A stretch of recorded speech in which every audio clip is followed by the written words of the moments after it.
Alright, the users section. Users are basically anybody that's going to interact with your blog that's above a guest. A guest basically can just go into your blog and leave without ever contributing anything. But users are going to have much more than that. You're going to have users at multiple different levels. Most of them are going to be at a subscriber level, which basically that they can read and then comment as well. So basically, this is the users overview where you can edit users and different actions such as that. You kind of probably already get a feel as to what this section, how it's pretty much laid out, because it's laid out very similar to pages and posts and all those other things. So you pretty much will get a quick grasp of exactly what this is.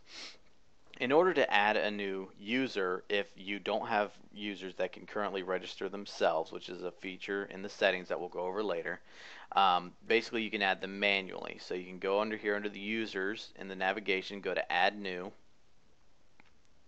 and you can fill out all their information. So your username, their first and last, all this general stuff that you want to put in here.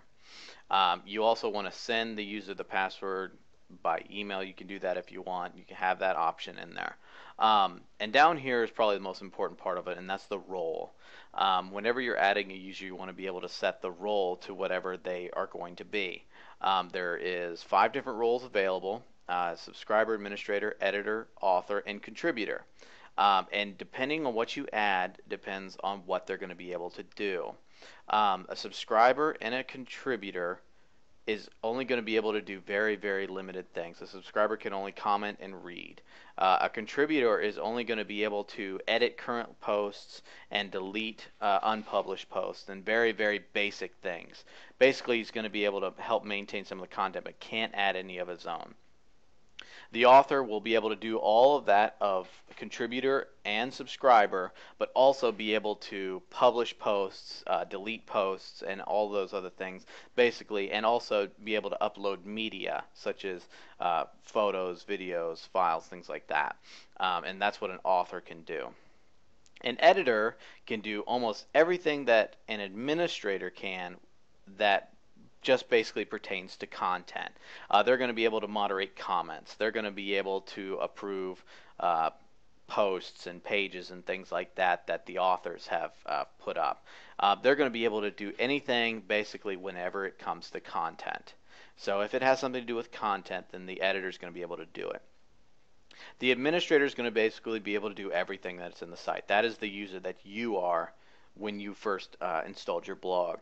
You're going to be able to do everything content related plus all back-end stuff, such as being able to plugins and themes and other such maintenance type things that are within the site is going to be as of an administrator's role.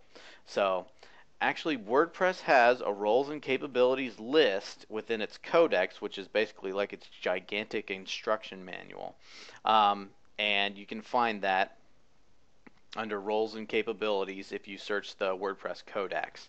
And it actually has a table for you to look at exactly what each of the users can do. And a lot of people don't really know exactly what each user can do, so this actual table is very, very useful to have. So, and you can get that actually at the link at the bottom of the screen. So, and that is pretty much what you do to add a new user. Another thing you can do is you can edit your own current profile, and that's basically very straightforward.